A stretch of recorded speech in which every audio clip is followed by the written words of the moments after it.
Estamos aqui com o professor Glauco, prazer em recebê-lo, professor. O prazer é todo meu. Estávamos falando um pouquinho da nossa geração, somos da praticamente mesma geração, 20 anos de formado. Sim, putz, nem parece. Eu queria saber um pouquinho dessa tua história, né? Clínico, né? A gente teve uma formação parecida aqui em São Paulo. Quando que você escolheu partir para a questão do implante, ser implantodontista? Sim, então como eu estava falando com você, eu tive uma escola muito legal, onde eu consegui sair da faculdade com uma visão muito ampla, onde eu também me perdi um pouquinho de saber o que era melhor para mim, como eu gostava de tudo, né? Só que assim, desde o início eu tinha uma visão melhor para o implante, porque aquele meados de 2003, 2004, assim, estava tendo o boom, né? Tinha ortodontia e tinha implantodontia. Verdade. Então, assim, como eu gostava de cirurgia, meus professores que me davam mais atenção eram os de cirurgia, então eu já corri para esse lado.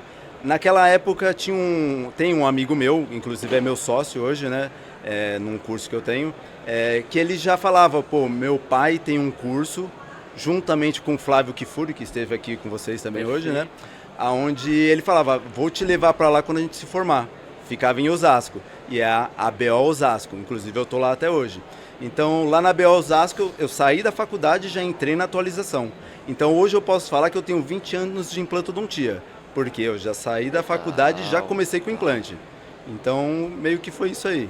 Muito bom. Então, uma carga, apesar de novo, já bastante experiente ali. O que você vê de dificuldade do aluno ali, do graduado, ir para a tua especialização? O que você vê de mais difícil na nossa geração e para de hoje, buscando uma especialização? Então, hoje em dia o que está acontecendo, é até um questionamento que eu tenho muito com meus alunos. Eu estou na PCD de Mogi, onde é uma cidade universitária, e assim tem muitos alunos que acabam de se formar e já procuram a especialização. E eu converso com eles que eu acho que hoje eu vejo isso aí como um negócio que não é muito legal, porque eu estou vendo que, até por conta da pandemia, os alunos que estão entrando nas especializações hoje, eles estão procurando aprender o que não conseguiu na faculdade. Tá certo que isso aí já acontecia antes da pandemia, tá? Por ser uma faculdade, uma cidade universitária lá, tá? Eu já percebia isso, mas hoje aumentou muito isso.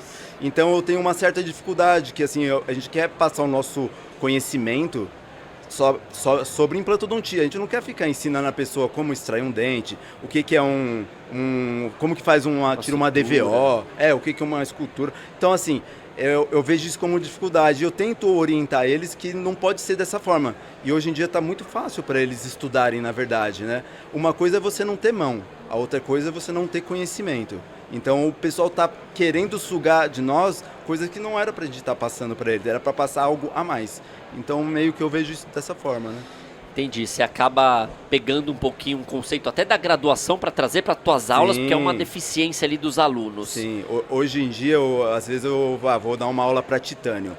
Por exemplo, quando eu chego lá, eu não sei muito bem qual que é o perfil do aluno. Okay. Às vezes eu tenho que perguntar como que é o perfil do aluno para eu saber o que eu vou levar para ele. Porque não adianta eu chegar lá com um conteúdo muito complexo, onde o cara, por exemplo, vou falar sobre o que é uma moldagem aberta ou uma moldagem fechada. Pô, o cara não sabe o que é isso ainda. Ele ainda está querendo aprender o que é uma moldagem realmente. Certo. Então, assim, às vezes acaba sendo um pouquinho confuso. Então, você tem que até modular a sua aula de acordo com a região que você vai estar ministrando o seu curso ali, né?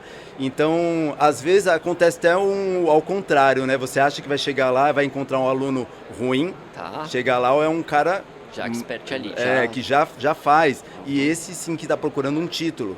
Hoje os alunos da especialização, parece que eles não estão querendo muito o título. Inclusive muitos nem apresentam, às vezes, o TCC. Eles estão ali só para aprender a fazer o implante. Então é um pouquinho difícil, mas a gente já sabe as malícias ali, já consegue levar bem. Lida, falando um pouquinho das plataformas, né? 20 anos já na implantodontia, os HEs muito usados, veio as conexões internas, Conimorse, a gente tem também o grandioso Profile ali. Como que você inicia esse aluno? Às vezes você começa realmente pelo HE, vamos trabalhar aqui, que isso é da geração do Brennemark, ou às vezes você já inicia já arrojado? Não, vamos falar mais de Conimorse, que é a grande realidade. Não, eu sou ainda da forma antiga, ainda onde que eu gosto de preparar a pessoa. Eu não gosto de, tipo, mostrar só o que dá certo. Inclusive, hoje eu estava conversando aqui com um amigo meu e eu estava orientando ele, um dos orientadores de curso, né? Onde que, assim, eu acho que a parte digital tem que fazer parte do curso, onde o cara tem que ter um tempo ali onde ele vai ter o contato, moldar, escanear. Só que a gente não pode esquecer que ele, antes disso, ele tem que passar pelo inicial. Então, onde você está perguntando, do hexágono externo, interno e cone Morse, né? Nas minhas aulas, eu mostro tudo para ele o que é isso aí. Só que na hora que entra no vamos ver, hoje em dia é mais cone Morse. Então, eu tento mostrar as qualidades do cone Morse, mas eu não esqueço de falar do lado positivo das outras plataformas.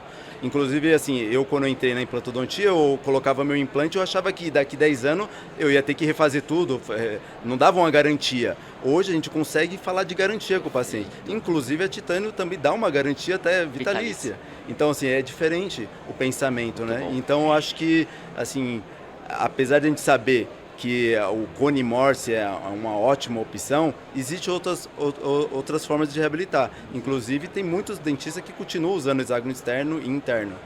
Falando um pouco de planejamento, entrando na anamnese. Sim. Às vezes você acha que, pela rapidez ali dos processos das clínicas, tal, acabam deixando isso um pouco de lado, que é tão importante. Como o aluno vê isso hoje? Como que você demonstra essas anamneses, esse planejamento lá? Então, eu sou um cara que gosto muito da parte mesmo de planejamento reverso, né? Então, assim, eu tento mostrar para os alunos, assim, como que você tem que ganhar seu paciente e mostrar realmente como vai ser esse tratamento. Então, assim, a anamnese é uma das formas de você fazer o planejamento. Então, assim, eu sigo muito bem essa anamnese, mas planejamentos radiográficos, tomografia, prototipagem, eu tento mostrar para eles, assim, a importância de tudo isso aí. Inclusive, às vezes você vai em lugares que a pessoa, por exemplo, ela faz uma ótima anamnese e não preciso de um exame de sangue. Pô, mas por qual Tipo assim, qual a dificuldade de pedir um exame de sangue? Pô, o cara tá pagando para fazer o implante, não justifica ele não poder pagar para fazer um exame de sangue, ou ir no seu convênio e fazer ali. Então, eu sou de uma forma que assim, eu não gosto muito de fazer nada correndo. Eu gosto de ter o contato com o paciente, de fazer o passo a passo correto para não ter nenhum problema. Você acha importante, às vezes, a gente embutir isso na tua clínica ali, esses exames complementares dentro do combo dessa venda, dessa consulta inteira? Então, o meu implante já tem a tomo, eu tenho alguns parceiros, e aí eu jogo esse sistema, essa avaliação pro meu candidato, pro meu cliente, e aí fica mais fácil? Ou não? Vamos que nem a medicina. Você vai ter que fazer o exame lá, o de sangue aqui, a toma, e assim são os processos. Não sei se você já pensou sobre isso. Qual que vertente você usa lá? Não, eu procuro ser a vertente onde a gente tenta centralizar tudo num lugar só. Legal. Então eu acho legal isso aí, né? Às vezes essa limitação de pedir exame, de falar, não vou fazer sua avaliação agora porque eu não tenho uma tomografia. Isso aí é tudo conversa. Tem muitas pessoas que elas têm medo de perder o seu paciente, né? Ali, eu trabalho de uma forma que assim, eu tenho muita indicação. Hoje em dia, se uma pessoa passar na frente da minha clínica e entrar para fazer uma avaliação, talvez eu nem consiga fechar a avaliação. Até igual você falou, você não aparenta ter 20 anos, né, de implantodontia. Então, assim, é um pouquinho difícil para mim. Agora, quando a pessoa chega e senta na minha cadeira e ela fala, vim indicado por tal pessoa, eu já sei que assim, o cara já tem uma confiança em mim. Perfeito. Então, assim, eu consigo trabalhar isso que você está falando de centralizar ou não, de acordo com a pessoa que eu estou atendendo. Entendi. Não é uma regra, não há um protocolo ali para seguir. Não, mas eu acho interessante sempre ter um protocolo, porque às vezes quando você monta um protocolo que seja bom para você, de repente aquele paciente que vem indicado, ele já está preparado que seja daquela forma. Por exemplo, eu mando o paciente sempre fazer uma tomografia em tal lugar. Pô, às vezes o paciente que indicou já vai falar para ele que é dessa forma. Eu não preciso ficar falando muito, sabe? Sim. Então, assim, mas ali é um protocolo que foi criado de acordo com o meu trabalho e com o paciente que eu atendo. Os processos de pós-venda também, como que funcionam, assim, nessa questão até de curso? Porque às vezes o aluno, esse paciente que fez um protocolo de Brennemark com o teu aluno. Sim. Então, assim, como que funciona depois? Então, de 6 meses, 1 ano, esse aluno tem uma responsabilidade ali dentro? Como que é essa questão? Então, hoje eu vejo assim, eu tive um problema há uns anos atrás com um paciente que eu operei, que ele tinha 10 anos de uso de protocolo. E assim, só que esse paciente, ele vivia indo na minha clínica para levar a esposa, levar a filha, mas nunca o cara fazia uma manutenção, um controle que era cobrado dele. Até um dia que o cara perdeu 4 implantes. A partir desse momento, eu vi qual que era realmente a importância de você controlar o seu paciente. Então, assim, não que eu não fazia isso antes, só que assim, eu não tinha algo talvez fiel, um aplicativo, uma planilha, um caderno que seja.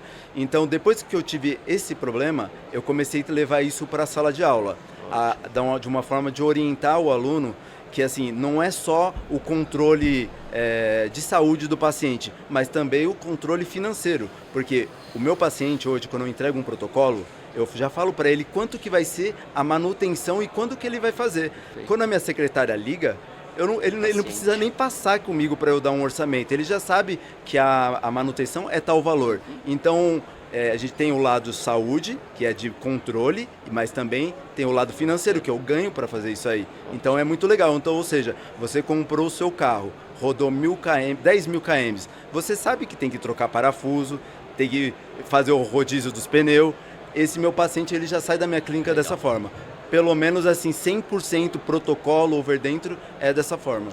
Legal. Quero te agradecer aí pelos esses insights de gestão. Sim. Muito bom. Obrigado, viu, professor? Obrigado por tudo. Foi um prazer estar aqui com vocês. Show de bola.